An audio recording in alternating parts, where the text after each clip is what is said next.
Hello everyone, I am Miss Chanelle, language success coach. Oh my goodness, my desk is still shaking. Alright, so I'm doing this live. This is actually a very delayed live. If you were here for the live I did, my last live, I think I did that on the 15th of August. Yes, I did. In that live, I said, I kind of laid out what I'm doing in order to help students, parents as well. Parents, we need our sanity for the upcoming 2024 to 2025 academic year. And then I totally forgot right after that I was supposed to be in my parents' era and preparing for back to school. Totally forgot that. So last week I couldn't do the things that I wanted to do, and I'm a bit behind this week. But instead of moping around and being upset that I'm not doing what I want to do to help students, especially in light of the results that came out this year, I said I would hop on now and do my live version. Okay, so just to recap, every month in which that I release a new course in the Excellent English program, the CSEC English A, I will be doing a freemium version of it because I'm committed to that delivery of freemium content here at CSBS Learning. Okay, so today I'm doing this live version. You are not going to see the slides in today's class, but I will be doing a, what do you call it? I will be doing a recorded version as well, and I'm doing both versions because there are some persons who learn by listening. So when you hear me speak, or that type of learner, when that type of learner hears me speak, they're actually going to, oh wow, they're actually going to really value getting the information delivery that way. And then for some learners who need to see the slides and read it or get that visual, you all will have that option when I put that option out there. Okay, so sorry that this is just up randomly, but you are going to get the information. I mean, it's live, it's on YouTube, it's going to stay on the internet. Yeah, so what I'm going to look at today will be fundamentals from two of the classes in the summary course. Okay, so the first class is the basics of writing summary, and the second class will be the details. So I've compiled basically really the core information so that you can get that right now. Yay, good. So you should already know what a summary looks like. Yeah, I'm assuming you should already know what a summary looks like. I hope you know what a summary looks like. If you didn't know, oh wait, I have the wrong slides up. My bad. Give me a second. I'm literally in my original slide. Oh, okay. Wow. Seriously? I didn't download it. Oh. Okay, good. I got it. Yes, please restore. Like I totally binned it. And then, okay guys, you're seeing me rescue stuff from my bin. Right, so now, if it is you're someone, you're either in form 3, going into form 4, going into form 5, or if you wrote this year and you have to repeat English A, you decide to repeat English A, this is the key information you need to learn. Like I said, I'm giving you the basics from my course. All right, so what is a summary? You have to know what a summary is in order to do the question, right? It's the shortened version of the original text. Whatever text they give you for the exam, you're going to write less. Less is a key factor, because a lot of the information and advice I'm going to give you has to deal with the fact that I want you to write less. All right, I will need you to write less. You will need to write less for this to work. It's almost like a magic trick in a really odd way, right? Now, what the summary is, it's not just using less words.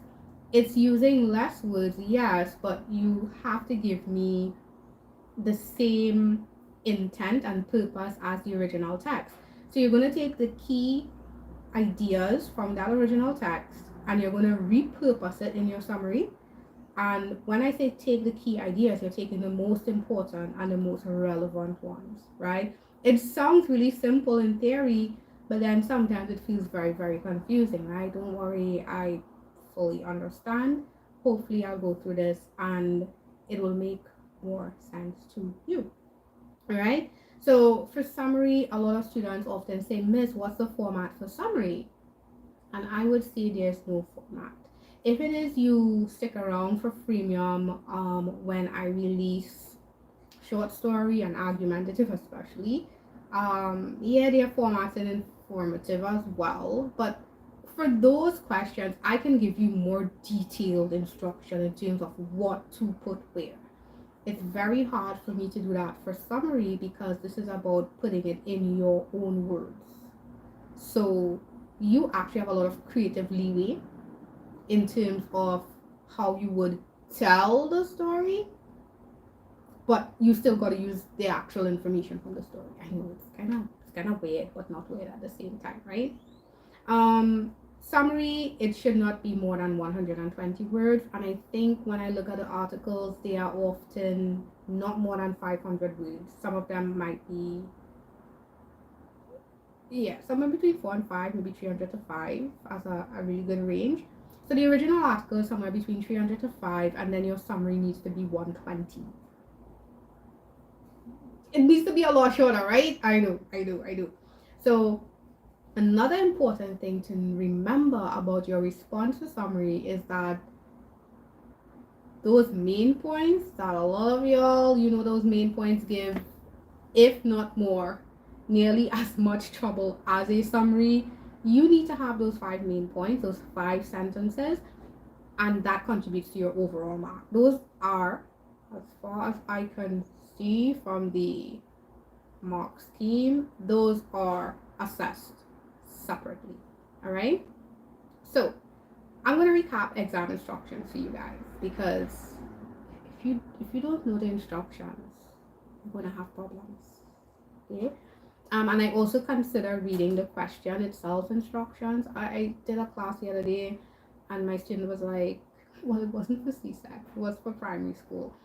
And he was like, Miss, what instructions? And I'm like, okay, the question, you have to read the question. And I don't think he was ever really reading the question, but when you read the actual question, sometimes it does give you insight. And I would say that applies to summary, right? So you want to, based on the exam instructions, ensure that you have your 5 main points, because you get marks for these, and those main points must appear in your summary. Yeah, I've said that a few times. I will keep repeating it because it's very important, okay? Your word limit, 120 words for the summary, all right? We're not crossing 120. Actually, I think it literally says in the syllabus, in the rubric, that the marker has to put a line after the 120th word, okay? So I think after the 120th word is not assessed. Very serious about that. 1 paragraph. Do not split your summary into multiple paragraphs. It's not going to help you in any way, shape, or form. This is the one question in that paper 2 where you do not need to do multiple paragraphs. Everything else, I need to see paragraph. Summary, it's 1 paragraph, right? And then you've got 5 to 7 main ideas. Now you're like, yo, Miss, didn't you just say 5 main points? You have 5 main points. There are 5 main points that you have to write to be assessed. However, when you normally do a summary, you're going to pull as many ideas as possible. And CXE started including in instructions, I think it began January 2023, that your summary can't get max marks if you have less than 7 main ideas in the summary. But I will hopefully help you resolve that soon. But these are the instructions. These are the key aspects you need to know from the instructions, okay? So what are the steps for writing summary? All right, so these steps that I'm going to give you are steps that I have come up with. These are not from CXE. These are not like official summary writing steps, but these are steps that I've created and tailored for the exam. All right, so here are how they work. So first off, you want to read the instructions and identify the topics. So I've already mentioned how important it is to read instructions, but I've included identify the topic because often in that very first sentence in the actual question you get for summary, they let you know what it's about, right? It's very, I want to say direct. Some of them are not direct. If you go back to the older exams, they're very, very general. But they try to give you something that hones in on what I would require you to do for my second step. The second step I recommend is that you read the title and the source data, the reference data at the bottom, so that you can identify the writer's purpose. All right, so when you look at what the topic is, the title, and the source data or the reference material at the end, reference material meaning who wrote it, what they wrote it for, is it a newspaper article, is it a report, that sort of thing. When you combine all those together, it can help you pick up what the writer's purpose is. Oh, sorry, more like what the overall topic is, so that you can then begin to identify the writer's purpose. All right. I've hardly heard anyone speak on writer's purpose, but it's very key for the exam. And you can look at it as writer's purpose or the topic. I prefer writer's purpose because you need to know where is this person going with this opinion, right? Because the writer has an opinion for this piece, okay? Step 3, you're going to read the article because you have to read it. Yes, you actually have to read the article. You're going to read the article. You should read it at least twice, okay? Don't think you can do summary and read it once. You got to read it twice. It's not going to make sense if you read it once, because there's often a lot of information, and there's often a lot of information that you will need to abbreviate.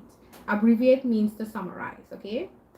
So step 4, determine the writer's overall purpose or perspective. So after you've read it twice, you're then going to realize, oh, this writer is telling me that corporal punishment is not an ideal way to discipline kids at school.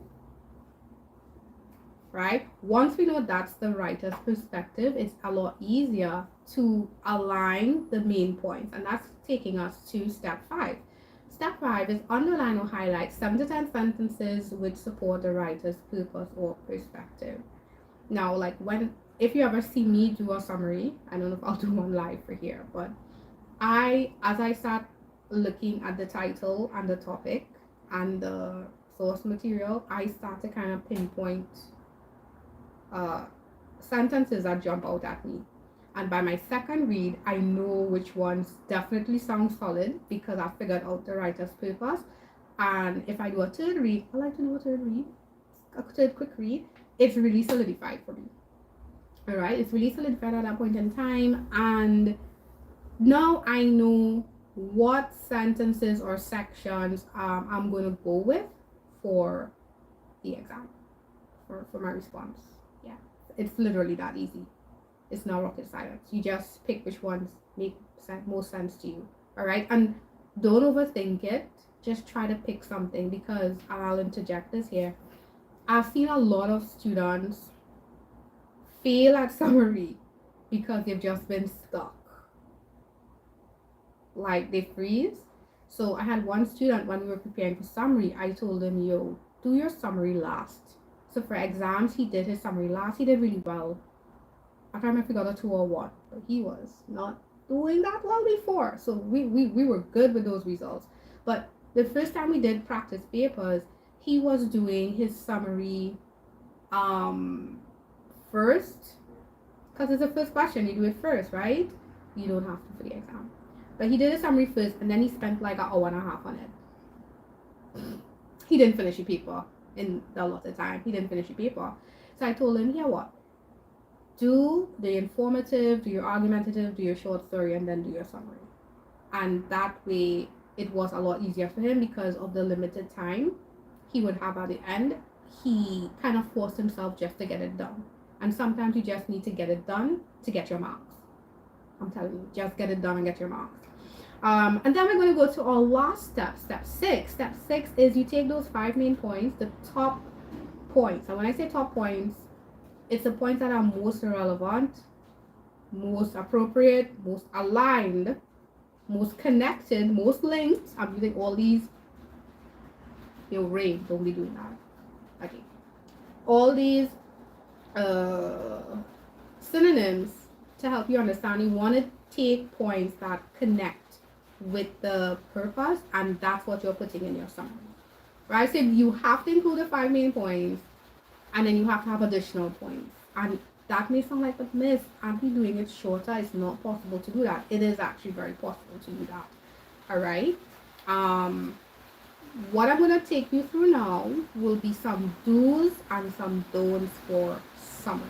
All right. And by the way, all of this is still my basic information. This is still information, and these are still slides I'm looking at from the basic information class. Okay. We've not dived deep as yet. No deep diving yet. This is basic info. So what do you need to do for your summary? You need to have your main ideas.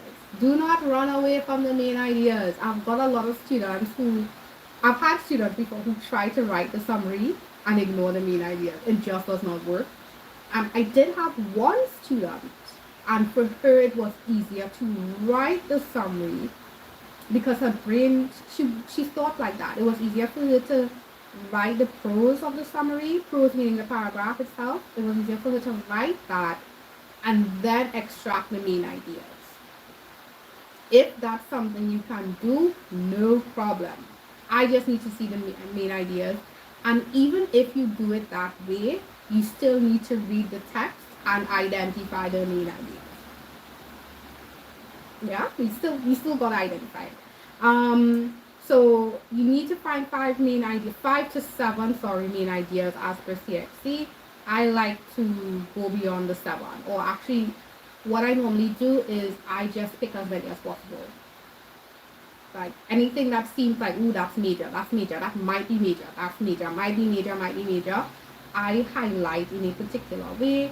I don't think you can have highlighters in the exam, but you can underline your paper, you can put brackets, you can put asterisks. Yeah, do those things just to make it jump out at you so you can go back to use it. For summary, you definitely want to ensure that you keep expressing ideas in your own words. So no copying from the text. Keep using your own words. It is actually very, very easy. It's how you would say it. When you're reading the original text, that's how the author of that text would say it. They're using words in their own what's called idiolect, and idiolect is how you would speak as an individual. So CXC wants you to embrace your own particular idiolect, the way you speak as an individual, and include that there. So as a writer, I write particular ways, right? I actually had to help my daughter with a speech, and she's 12, and there were certain words that just did not resonate with her because she's 12 and I'm not 12. So we had to change that, and it only came out as she started to actually rehearse her speech, right? So it's quite normal for you to have your own way of expression, and even in a formal sense, yes, you can have your own way of expression. So please do not copy from the text. This is not a literature exam where you need to provide quotes to prove that you are accurate. You would literally tell me nothing if you copy from the text. At the same time, you may encounter some words that don't make sense to change, and that's okay. If they give you the name of a subject like mathematics and biology, changing that does not make sense. You're not copying if you change that. That's the actual noun, name, nomenclature applied to that particular thing. So that's quite okay, right? Examples for that you can use, not examples. Tactics you can use to help you express in your own words would be using linking words as well as using synonyms. So I give you the example of mathematics and biology, and those things, it's not even necessary to use synonyms. They're very common, very easy to understand, very defined. But let's say we're talking about, let's say you've got a phrase like, hold on, I can't think of something. Let's say your passage talks about high numbers of people that live in a particular area, you can then just reduce all of that to high population. Yeah. So if you learn a lot more denotative words, a lot of dictionary type words, all words are the dictionary, you know what I mean? But if you use words that have these lovely core meanings like population, conservation, denotation, it's very easy to condense them because you have that type of vocabulary. That's why vocabulary is important for the exam. Match the original text. So what you want to do is match it in tone, or you also want to match it in terms of register and the type of language. Most of the times this is fairly easy to do. Okay, this is fairly easy to do because you do not get like literature pieces for summary. Thank all of the gods, you do not get literature pieces, because they would be a lot more complex, and they would be a lot more complex because you have people giving you different emotions and stuff like that. But because you don't have to deal with that, you often don't have to worry about it. That's how I think of it. However, there's a category of responses that I call oh no, where I'll see a student, for lack of a better way of explaining it, dive in and create their own world from the summary. They literally make the summary theirs.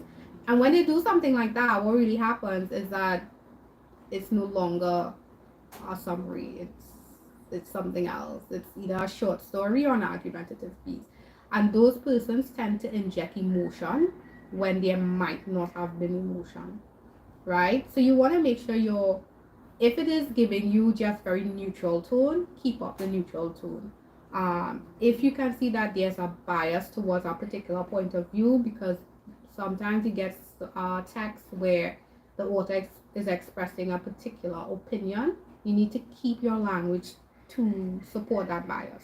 Not because you want to support that opinion, but because you're just reporting the information, okay? And that's very important because we're now going to go into the don'ts. And these are some of the don'ts that I've seen students make, and continue to commit these errors. They're really not very helpful for the exam or this particular response. So 1, do not include full details. All right, so yes, you kind of need details, but you do not need all the details. You do not need to list them or write them or include them in full. This includes examples, illustrations, data, and instructions. You do not need to detail all of these things step by step. Then you're no longer writing a summary. You're going to cross the word limit, and you're not going to be well marked, right? Or highly marked. Do not, and this one I want you to remember, do not include your own opinion or your personal stories. A summary is you reporting information. You're just reporting information. This is not you giving an opinion. That's argumentative. This is not you letting me know about the time something happened, or something, or an anecdote you remembered based off the summary. That's totally different. Totally different. That's short story, right?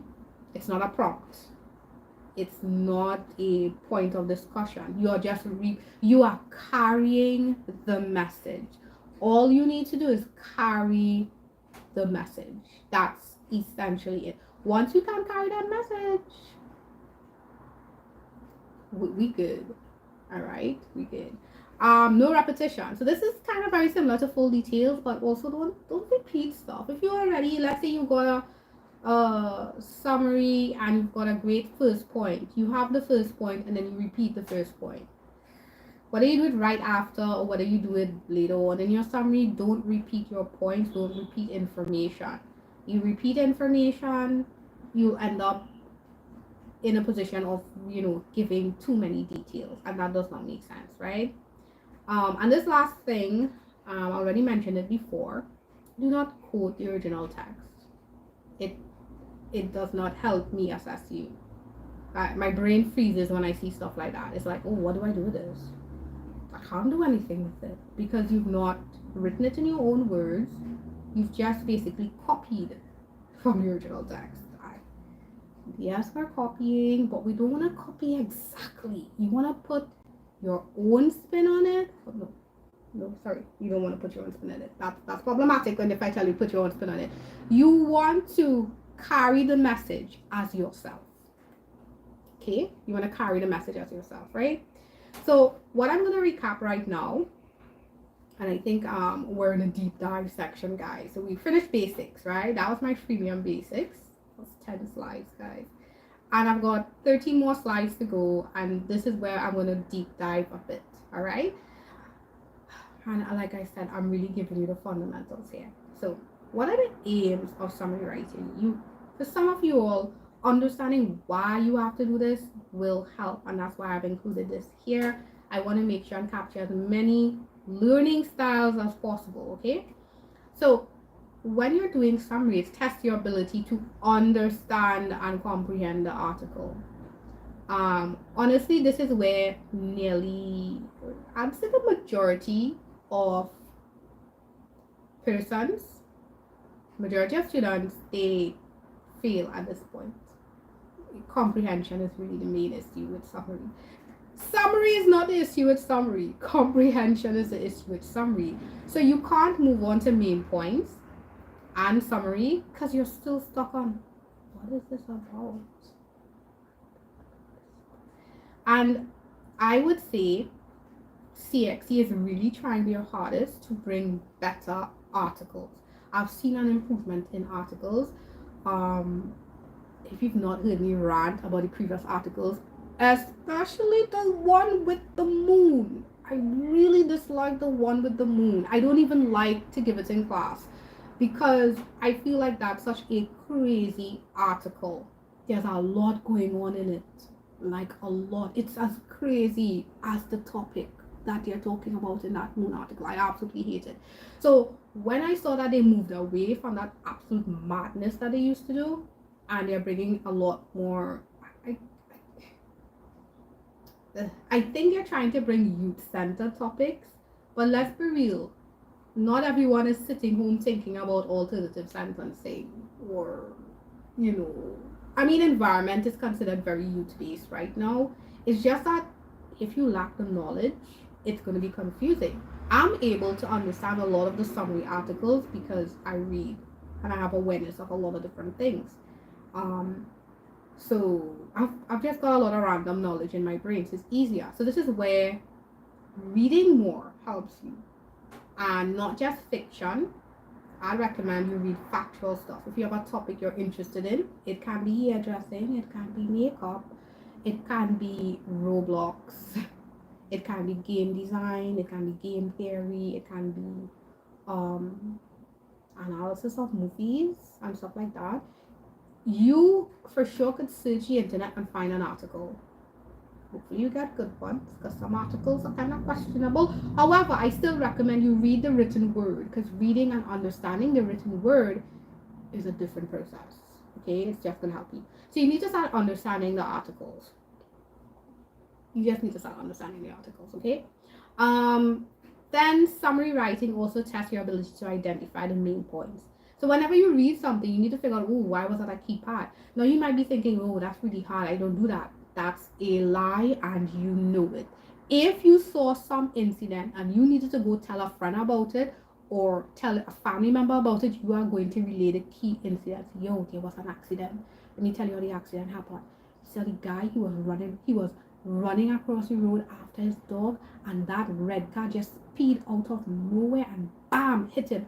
And amazing, he flew up in the air, but he didn't get seriously injured. He basically had 3 cuts. He just needed a few stitches. That's a summary of an actual accident. Well, no, I made up the accident, but that's what a summary sounds like. You watch a movie, you can tell somebody, okay, this happened here, this happened here, this happened here. You're not going to sit down for an hour and then recount play by play, scene by scene what happened. You're going to give the person the juicy bits. You know what I mean? The juicy bits. So that's what you do when you identify the main points. You identify the juicy bits, okay? So then summary tests your ability to write the main points at 5, simple sentences, and I want to underscore the word simple. I do not need a paragraph. As I open a response and I see a paragraph, I already know it's not going to be good. Without fail, and I'll get to a categorization that I've created just to explain that. But once I see a paragraph per point, you are in trouble. Your summary is in trouble, your comprehension is in trouble. It's not a good place to be. You need 5 simple sentences. It's got to be reduced, like totally reduced.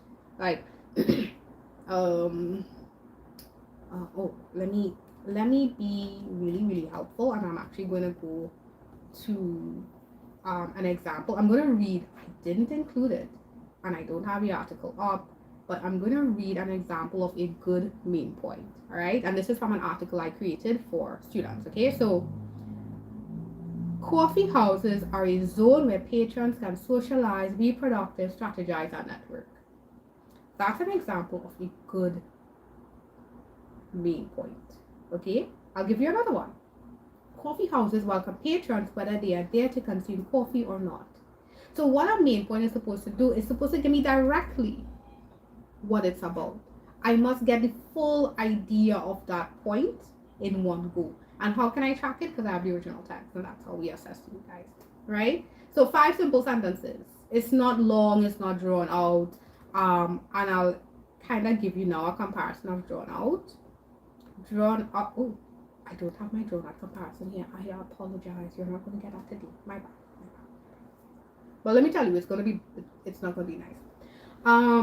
So then summary tests your ability to write a summary based on those 5 main points, right? So you're including the 5 main points, and of course you're going to have additional points because CXE has reminded us that we need to have additional points in order to secure max marks.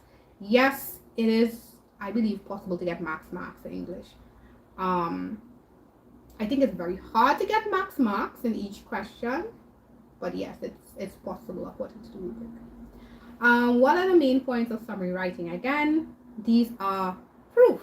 So we did the aims of summary. Sorry. I should have had water here. We did the aims of summary writing. Now I'm going to tell you what are the main points of summary writing. So I'm going to go into main points and then summary, okay? Because writing the main points is one of the steps for summary writing for the exam, right? Just to give you some clarity, in the real world, doing the main points for your summary would be like your planning stage. So I often tell my learners, hey, you're getting 5 marks to plan your work. That's what it is. You're getting 5 marks to plan your summary, right? They just want to make sure your plan is on point, okay? Because it's expository. My goodness, you put the syllable in the wrong place and it's a different word. You're writing an expository piece, which is just factual information, right? So you're just tracking it, but you get 5 marks for planning. So it's kind of like a cheat, right? So the main points are proof that you know what is happening in the article, right? Each main point is going to demonstrate an important point related to the purpose of the article. So that example I read just now, that was for an article called Concept of the Coffee House. It's about the inception of coffee houses and how it's what the current incarnation or form or version of coffee houses are today. And what did I put my purpose? The concept behind the attraction to coffee houses. That's how I decided to do it in my sample. And you would have seen how each point relates to that purpose. So I said, what's the concept behind this is about the concept behind the attraction to coffee houses, and everything I spoke about in my main points is related to that concept of why coffee houses are attractive. They welcome patrons whether they're there to consume coffee or not. So imagine you can go to this place even if you don't want coffee, right? Based on the article, you haven't read it, but based on the article. Or it's a place where you can socialize, be productive, strategize, and network. All these things you can do at the coffee house based on the article, and that relates to, again, the purpose. What's the attraction of coffee houses, right? The next thing you need to know, have said it before. I am reiterating it because it's really important. 5 points. You get 5 points for your main points. It's not 1 point per sentence, by the way. Yeah? It's not like, ooh, I think I got 3 sentences correct and the last 2 I'm not sure about. I'll probably get 3. It doesn't work like that. To get information on that, go to my video on my interpretation, specifically my interpretation of the summary mark scheme, the summary rubric, using the syllabus as a guide. Right? It's a different thing. Yeah. And when you get that, you're going to get more information. Some of the information I'm looking at here in terms of the main points, and content, which is what you get marked on for main points, and organization and language, which is what you get marked on for summary. That's included in that video. I believe the explanation is pretty okay. Because some people, and I think most of you all should be like this, you all need to know why you're doing it and how you're going to get the marks. Okay, how you're going to get the marks, right? So let's look at the summary writing. Of course, shortened version of the article, right? It should present the perspective of the author, not of the students. Do not tell me how you feel about coffee houses. I wrote my article. I gave you the article. I want you to tell me what I was trying to say. It sounds so unfair. I know it sounds really unfair, but that's essentially what it is. I don't want your opinion for this. But when we do a little argumentative, yeah, you can come with your opinion. All right? Right? So your opinion should not be in the summary. Nor should you include any additional information. So for example, that article that I wrote primarily focused on Starbucks as a frame of reference. However, even in Trinidad and Tobago, we've got a lot of independent coffee houses, brands. We've got Jum Beans. I love Jum Beans. Jum Beans, very rich. There's Jum Beans, there's Rituals, and there's quite a few other, small coffee houses, right? Independent coffee houses. So I don't mention it in the article, however. So if you know there are other coffee houses and you want to include that example to prove that, yeah, coffee houses are really hip. Sorry, not hip. That coffee houses are good or beneficial or attractive or whatever. You're not going to get marks for that because it was not there in the first place. So don't think you'll be helping by adding information that you know. It's not going to help. You need to just see the information that's in the original text or article. All right, so no irrelevant details. Even if there's something that's from the original article but you think it's minor, do not include it because you're going to work with less words, so do not include it. Don't forget your summary should include those 5 main points you already identified, and like I said, your summary is 10 marks for organization and 10 marks for language. I think I spoke about organization in my rubric video. I heard the craziest advice for summary when it came to, and that advice kind of fell on the organization mark. But what I would tell you is that you do not actually have to write your summary in a particular order. I do recommend 2 things. You write it in the order you place your points, right? Just for ease in the exam, okay, you can write it that way, or you just follow the actual order of the original text. Whatever's in paragraph 1, you put that first, and you can do that for your main points and do that for your summary. However, it's not that you get less or more marks for it, okay? Again, if you want more information on the rubric, please check my rubric video. It is on this channel, okay? I should create a separate play sheet. My goodness, what's that? A separate playlist for rubrics. But you should find those, I think, in the Excellent English playlist. It should be in there, okay?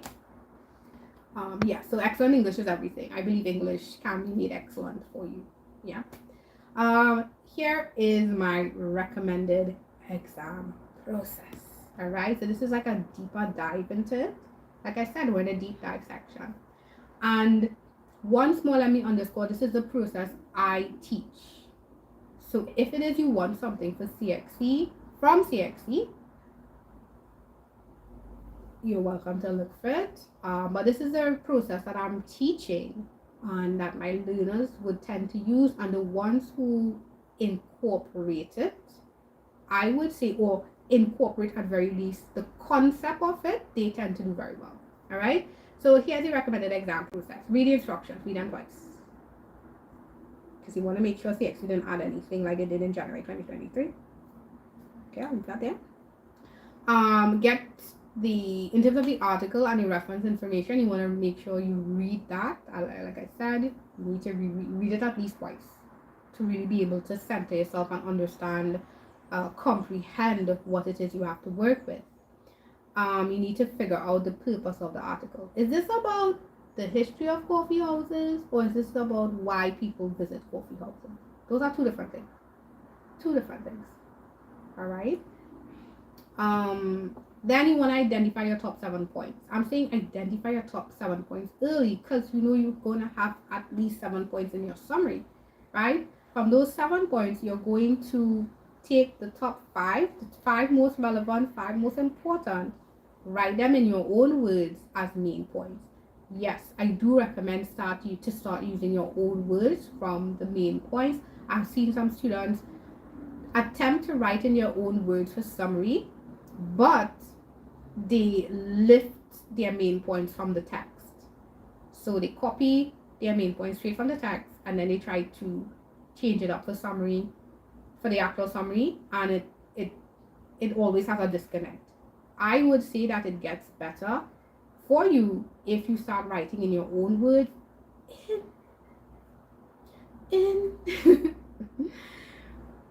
from the main points. All right, do it from the main points, and it's going to be a lot easier for you. Because when you start to lift it, you'll be lifting your own words into the summary. That's part of what I do. You want to ensure that your main points are simple, accurate, and complete sentences, and I would say the same for your summary as well. You do not have to write really long, rambly sentences. You definitely do not want to just take your main points and drop it in the summary without any kind of modification or alteration or changes. It's not going to go well for you. I'll let you. Chances are highly likely it's not going to go well for you. And then you write your 120 word summary. All right, you write it point by point, and it will easily come together. I like to track my word count, as I write. That's my process. I think some people like to wait after, but I like to check. Okay, so I'm like, okay, first point, I tick it off, I write, double check, it's ticked off. I do my second point. Sometimes I might do 2 points in one. I'm like, okay, I got 3 points. Ooh, we're at 65 words with 3 points. Wow, I'm inside. I hope I'm inside.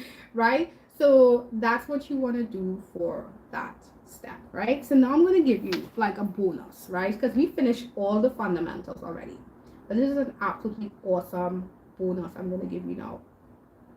So I have a way of ranking or rating or categorizing. You hear me using the synonyms, that's for your benefit.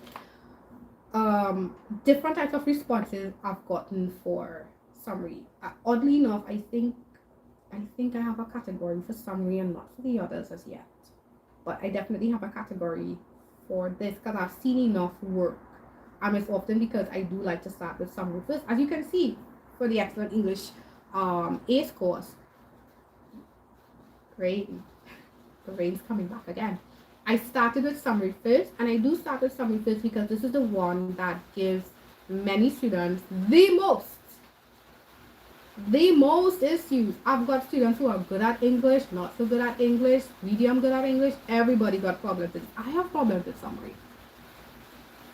The moon article still haunts me. I absolutely detest it. I do not like it any way, shape, or form, and I was so glad CXE stopped bringing stuff like that.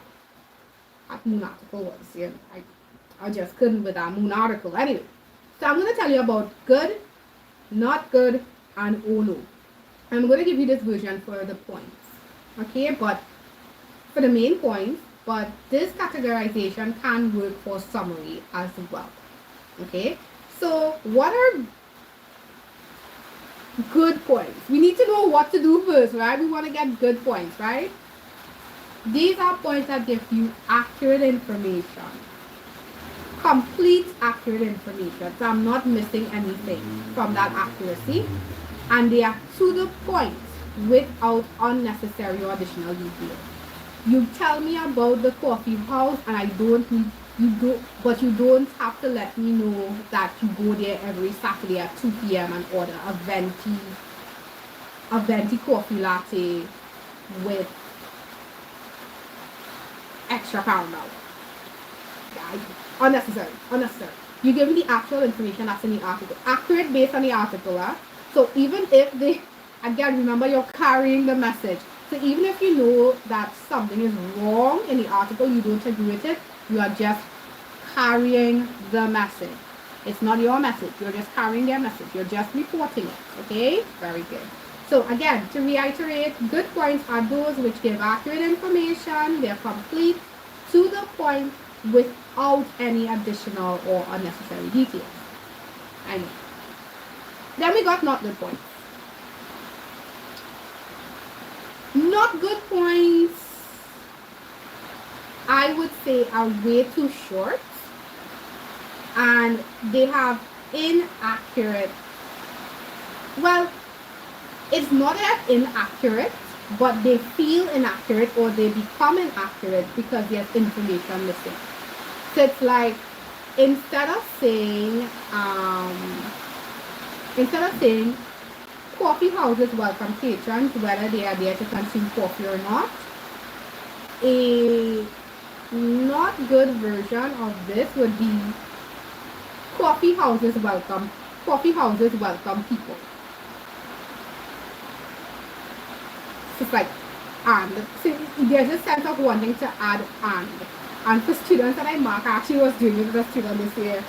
He would tend to give me main points like that are not good, and I would be thinking and so there's information missing, right? I'll give you another example. Instead of saying coffee can be enjoyed according to the consumer's preference, you give me something like consumers enjoy coffee. There's information missing. Consumers enjoy coffee is different from coffee can be enjoyed according to the consumer's preference. That first point, the good point, is telling me coffee can be prepared however the consumer wants it. While the second point is just saying they like coffee in general. The first point is a lot more refined, a lot more accurate. It's on the spot in terms of the detail, in my opinion, because I read them. In my opinion. And then we've got Ono points, which honestly are my least favorite. It doesn't mean I dislike you if you give me Ono points, but I will tell you it's my least favorite. And it's very easy to know when you're doing Ono points. I think I called them please don't before, but I thought that was maybe a little harsh, so Ono, okay? So these are the ones where you see a paragraph, like a whole paragraph for a point, and you're wondering, wow, what's happening? This is like half of the original text, right? Or it's half of a summary. But the point, each point becomes really long. They become rambling sentences. So I'll give you an example of what this is.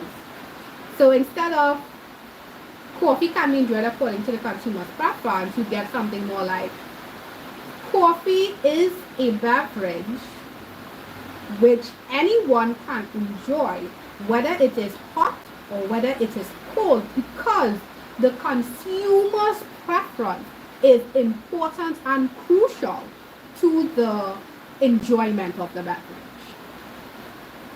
Yeah. Or it can be something like coffee is something that can be enjoyed hot, because a lot of people tend to drink hot coffee when they visit coffee houses. Trust me, that's not in the article at all. It does not say only, right? So what happens is that somebody who does Ono points, they're misleading, but they're misleading by adding information, and adding information that's not in the text. So if you're doing not good points, you're actually leaving out information from the text. If you're doing Ono points or Ono type of summaries, you are adding stuff that was not in the original text in the first place. You don't need to add. And sometimes in ONO points, I see a lot of personal opinions. I've had students like that, and sometimes it's very easy. You will not believe how easy it is to do this. There isn't there is a question, I can't remember the year, where they talk about customs.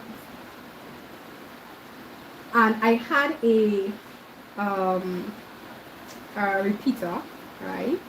And she was repeating after a number of years.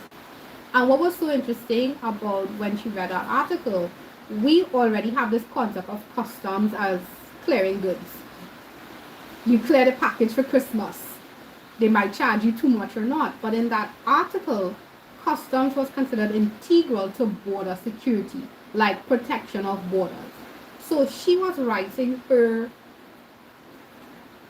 summary with her knowledge of what she thinks customs is, clearing parcels for Christmas and stuff like that.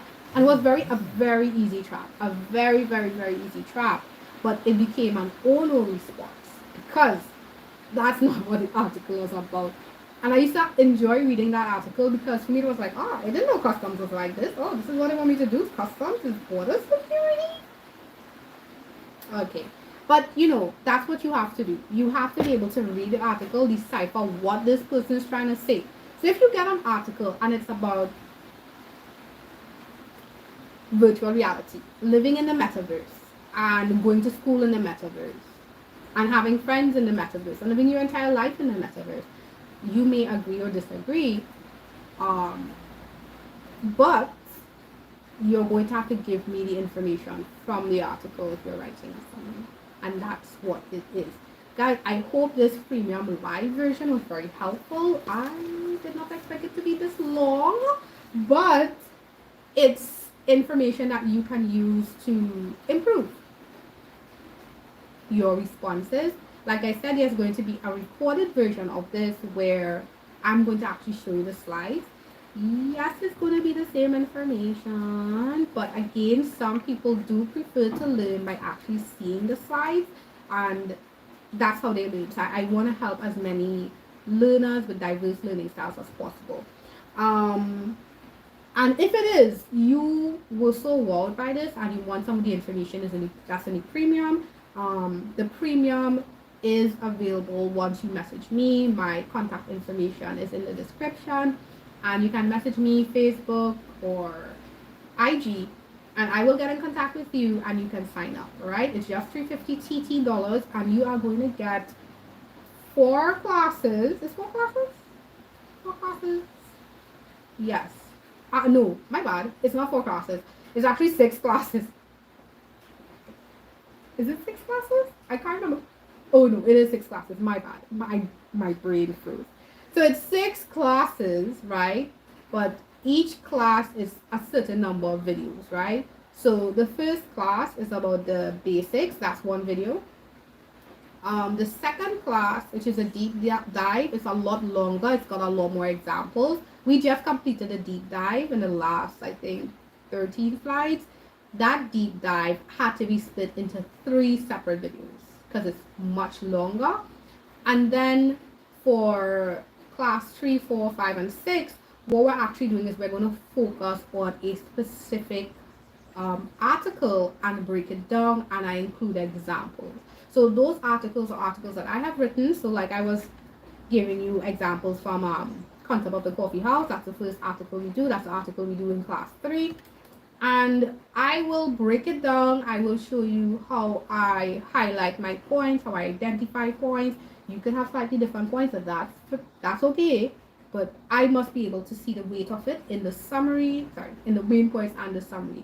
I'll also show you main points and summaries. I think it's 2 good versions of main points and summaries per article. 3 is a bit much, guys. I'm so sorry. I wish I could do 3, but I'm doing 2, and I'm trying to do 1 version of I tried to do 1 version of the not good and the oh no. And you're like, why would you show me bad versions? Because you all need to see what bad versions look like, so you don't do it. Some people learn by seeing what's wrong. Like I said, I'm trying to get as many diverse styles as possible. So get it. It's 6 classes, multiple videos, because I think even it's like 1, 2, 3, 4, 5, 6, 7, 8, 9, 10, 11, 12. It's like about 12 different videos, and you get material. So you'll get the slides, you will get the breakdown of the material in terms of seeing the actual responses by themselves, as well as I think I'm including the I'll just include the syllabus, guys. You all need the syllabus, so you all need to look at that. I also include the rubric and stuff like that. So all of that is in there, and it's just $350 dollars. Also, persons who sign up for these courses get the first invite to be part of my crush course. So crush course starts in, well, really December in a sense, because we gotta prep first, right? Crush course starts in December, and we go from December until January, March, April, and we are doing past papers. All right. So those who want to be in my crush course, you get first invite if you sign up for these courses. Of course, others are welcome, but I would give first preference to persons who've done the full premium, because they would already know some of the examples that I am going to give. All right, great. So you don't have to worry about crush course and anything like that as yet. There's still time for that. But if it is, you are really serious about preparing for exams in 2025 and even 2026, I would say this is going to save you a lot of grief, because I am very to the point, and I'm not going to beat around the bush in terms of the delivery of this content. All right, and don't forget, this is content you still need to practice, and that's where crush course comes in. For those of you who are writing in January 2025, this may or may not help you. Definitely the full course is going to be out before Jan 2025, but I would recommend that if you need help, reach out to me for feedback. I don't have a crush course going on now, but if you need feedback and you want to get that direct feedback from me, reach out to me and I can let you know what is possible. And of course, with this Excellent English online course, you can pay for one course. So like I said, it's $350 for a course. You can pay for 2 courses. You get a discount on that. Short stories coming up next at the end of September. Short stories gonna come out. Or you can pay for everything in full, and that's going to be summary, short story, argumentative, informative part 1, informative part 2. All right, so that's like 5 courses. And yes, informative is split, because informative, you have to learn 4 different correspondence styles. So I have to split it. I actually normally split it when I teach. So that's why it's separate courses. And I will be covering formats, everything. You know, that format question you love to ask. So what's the format? The format helps but does not help, right? So yeah, so that's everything. So if it is you're interested in getting the full course and pre-ordering it, whether you're writing in Jan or May, June next year, or 2026 people, I'd recommend you get in on this early. You can just contact me and I'll let you know what that discounted price is. And yes, there's even a payment plan for that discounted option. So guys, thank you so much. You all kind of made my day. I was actually having a really bad day. I'm feeling really bad about myself, and I was wondering what should I do. And I actually normally